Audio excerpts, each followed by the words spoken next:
Okay then, we are firmly in the lead up to the Summer Showdown. We have reached the halfway point in the Overwatch League 2021, and that means that we've kind of had an indication of where everyone's at. We know Dallas Fuel are very good, we know Shanghai Dragons are very good, we know the San Francisco Shock are not quite living up to expectations right now, and, well, the Immortals Valiant are trash, as we expected. So, there is a lot going on, and this month we go into a month where we see no hero pools. In the June Joust, we saw a hero pool that banned Reinhardt, Zenyatta, Sombra, and Tracer, and it meant a lot of different stuff. It meant some teams did better than perhaps we'd expect, some teams did worse than perhaps we'd expect. So it changed things up. This time we are going back to what we saw in the main melee though.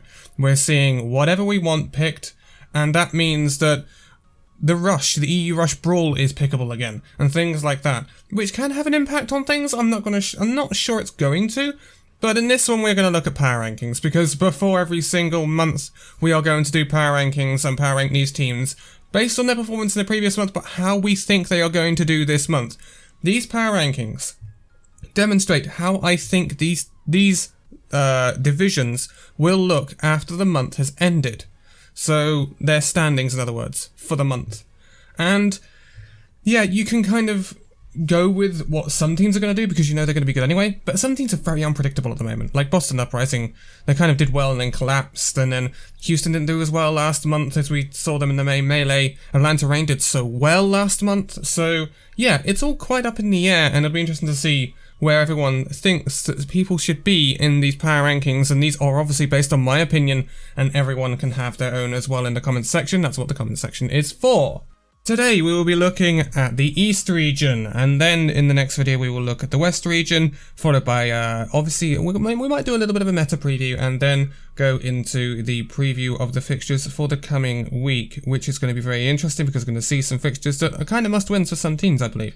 Anyway, moving into these East power rankings, of course we only have 8 teams in the East, so it's not going to be as long as the West power rankings, and to be quite honest, I don't think it's as difficult to call as the West power rankings. We have a clear team out ahead in the East, and we have a clear team at the bottom in the East. So let's go from bottom to top. As ever, number 8 is Immortals Valiant, because they're trash. Worst map differential in the league. Well, I mean, they've got the joint worst in the league in terms of win-loss ratio, I suppose you could say that, but that's contesting with Vancouver and London in the West region.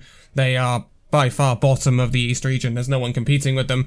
When they go up against people, they look like they are out of their depth, and we expected that from a roster that was completely blown up in the off-season, and, well, yeah, was turned Chinese.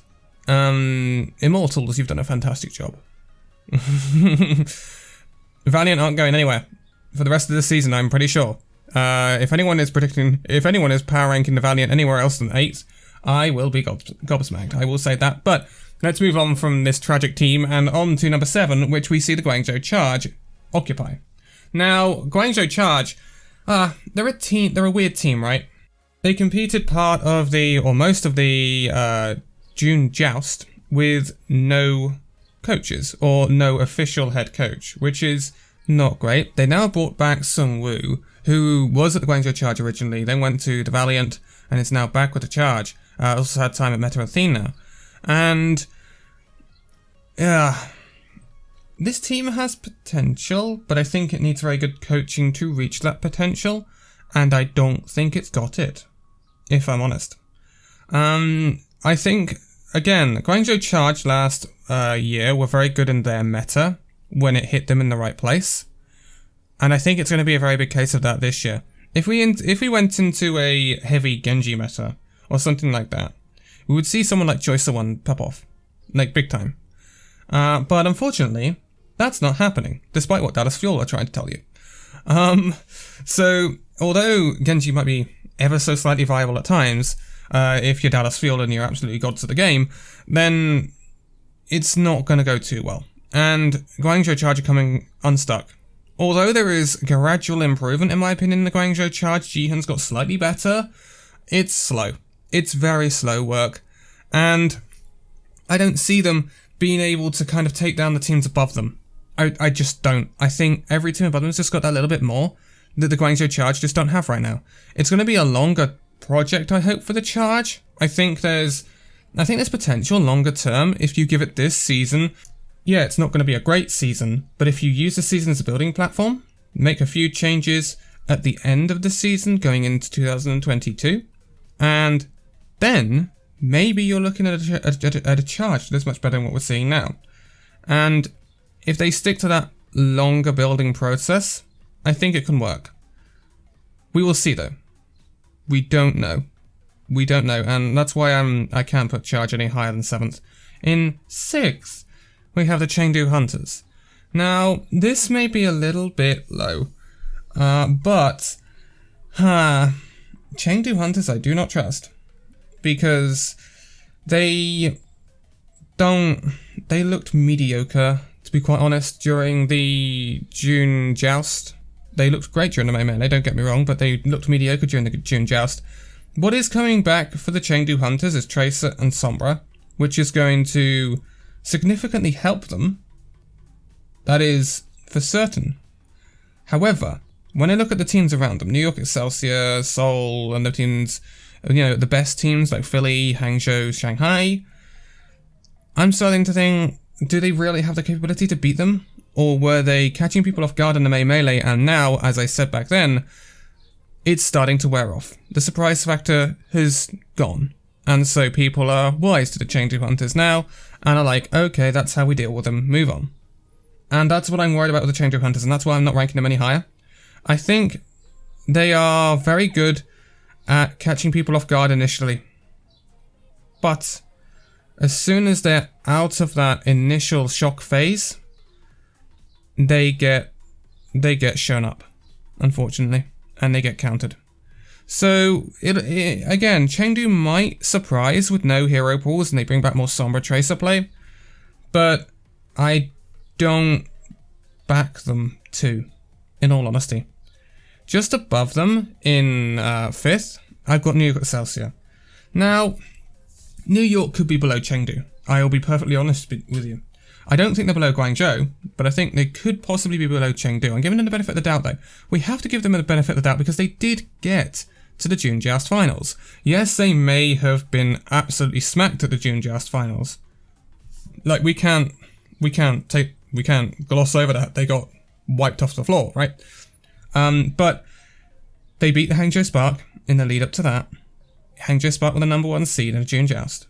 So they have the pedigree and the possible potential to beat the best, because that's exactly what they did to get to the June Joust finals. So you can't count this New York Excelsior team out.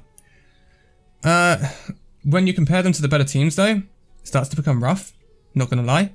And that's where they kind of slip up. And that's when we start asking, the win against Hangzhou, was it poor Hangzhou or was it good New York? It was kind of a bit of both, don't get me wrong. But is that maintainable? No. I think that could be a bit of an odd occurrence. A bit of a choke from Hangzhou, maybe. But I don't see that happening every single time long term. And that's why I'm not rating New York any higher. Above them in 4th is Seoul. Seoul... disappointing Seoul right now. Like, I mean, you can argue the fact that, yes, in the actual standings, they have the same record as the Shanghai Dragons. That doesn't mean anything right now, to be quite honest with you, Seoul, because you are 5 points behind them because your performance at the tournaments has been bad. At the end of the day, it's been bad. It hasn't been there. We haven't seen you at a finals yet. It's just not there. And unfortunately, that means that you kind of get pegged back. And it's rough.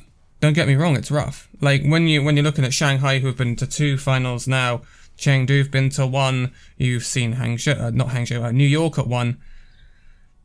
For Seoul not to have been there yet, last season's grand finalists, obviously, that's rough. And it's now putting them a mass way behind Shanghai Dragons. And yeah, that's not where Seoul want to be. And that's just not great. Seoul, they're doing the opposite of what they did last season. They're being much more consistent in the regular season, but they're not doing anything in the tournaments. Which, yeah, is just... At the end of the day, the points are at the tournaments. If you can get a good run at one tournament, it will turn it around, though. and that's a possibility for Seoul. Again, there is a qualification block, so you don't have to finish top of the standings to get into the tournament at the end of the day in the East. So as long as you qualify for it, anything's possible, and if you win that tournament, then things can turn on its head. But Seoul have no experience of going up against Dallas Fuel this season, or anyone like that. So, again, it's rough. And I think Seoul are middle of the pack right now in the East. It's a weird look for Seoul, not gonna lie. I expected better from this team. So this moves us on to our top 3, right? So in third we have the Philadelphia Fusion. I cannot rank the Philadelphia Fusion any higher. The reason I have ranked the Philadelphia Fusion so high, we have to remember that the Philadelphia Fusion really didn't do well last month at all. They did show a good bounce back though.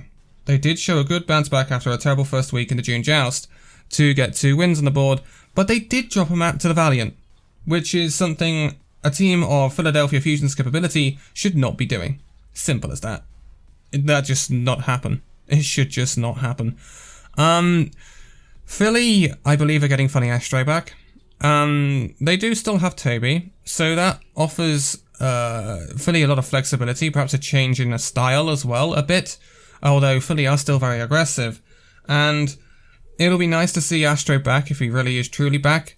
I think it does offer Philly a little bit more, which is why I've rated them a little bit higher than perhaps people would expect. Philly are a good team. Philly will pop off at times. Will they be top of this division? Not sure. Like, they still have the same win-loss ratio as Seoul and Shanghai, which are the other top 3 in the division. But, again, tournaments have not been great. Have they? Again, another team that we expected to be going to these final tournaments who has not made an appearance in Hawaii yet. Disappointing from a Philadelphia Fusion point of view, and in my opinion, this is where that has to change. This month we need to see Philadelphia Fusion at the Hawaii tournament. If we don't, that's going to be worrying. That's going to be really worrying. And if it goes as bad as it did in the June Joust, where they failed to qualify even for the knockouts, that's even worse. So, I think it's a big month for the Philly Fusion, especially if people start to come back, they start to get their full squad, but it's no excuses because they've still got a great squad in itself. Like, their all-Korean side is still doing very well, and should be doing better than it is. So there's still a lot of questions to ask of the Philadelphia Fusion, and why they're not topping this region out, which is, when you look at their roster, not beyond their capabilities. You know, at the start of the season I thought it would be a tussle between Philly and Shanghai, with Seoul maybe chipping in every now and then, but it's more open perhaps than that, but it's also more dominant from Shanghai. Like, you're seeing the Hangzhou's Philadelphia Souls being brought into like a brawl, if you see what I mean, below the Shanghai Dragons, who are just kind of leading out the division completely, which is very, very odd. So, just above the Philadelphia Fusion, I put the Hangzhou Spark. This is based off of their performance in the June Joust, because they have been improving. Like, second half of May Melee into June Joust under new coaching, they have been doing very well. They've been leading the way with Shai, and he's been doing fantastic on the hit scan and on the Echo. We've seen a lot more promise from this Hangzhou Spark team in the recent times, but compared to when they started the season out. I definitely think they're top half of this division. I would be very disappointed if they did any worse than that. I think they have the capability to beat out Seoul and Philly though. I do think they're good. What we do need to see is not have a slip up like they did against New York at the end of the June Joust. That was rough. We expected them to go to the June Joust finals. They didn't. That was disappointing. I think everyone was disappointed with that. I think they would have put up a better fight than New York did at the finals as well. It would have been interesting to see. But I still think Hangzhou Spark got a lot of quality, but they cannot argue with the number 1 team on these standings because, of course, it's Shanghai Dragons. They may not have the most stellar of regular season records, right? 6-2, so that's equal to Seoul and Philly. That's 1 ahead of Hangzhou. That's not stellar. That's not out and out fantastic. But their performance at tournaments makes them the best team in the East, and maybe even the league. I mean, you could look at it right now and say they are the best team in the league, simply because they beat Dallas Fuel in the June Joust. But, I don't know, that's a very tough decision. It's certainly between them and Dallas. No other team is touching them right now. And, yes, Shanghai have got great clutch potential, great depth, great flexibility, and they found a comp that counters Dallas. and they've been playing it, and they've been doing very well on it. And if that comp becomes meta, which, you know, is a possibility considering, you know, everyone's going to be looking out for a way to stop the mighty Dallas Fuel. Shanghai did that at the end of the June Joust. If that becomes meta, then we see a lot of potential in this Shanghai Dragons team, especially with Fate on that Wrecking Ball. That was really, really good play. Although, the caveat to that is Sombra coming back, and Tracer coming back. So, Shanghai Dragons are definitely one of the teams that's leading the way in this league right now, and certainly the best team in the East for me right now. Even though their regular season fixtures may not be as clean-cut as we would expect, they are still doing magnificent work in those knockout stages. Magnificent work. To sweep teams like they're doing as well, and then getting the win over Dallas. I know this is a East region only, but it still shows the quality of the team. And Shanghai, in my opinion, are by far the best in the East. I don't think many people can argue with that. There just requires someone to come up and challenge them now. And that's, you'd expect someone to out of the Hangzhou Sparks, Philadelphia Fusion, or Seoul Dynasty to be the team that really challenges them. But it'd be interesting to see how that happens. But those are the power rankings for the East. So Shanghai, followed by Hangzhou, Philly, Seoul, New York Excelsior, Chengdu Hunters, Guangzhou Charge, and the Immortals Valiant. Again, next video will be on the West region power rankings. That should also be very interesting because we've got some big movers in those power rankings actually. With some teams, you know, performing well below expectations last month and some teams well performing above their expectations. So it's going to be super interesting to see. And there's some team changes as well that are also going to come and factor into this. But I will be leaving it here for this one. All the socials are linked in the video description as ever for Illusion Gaming and myself.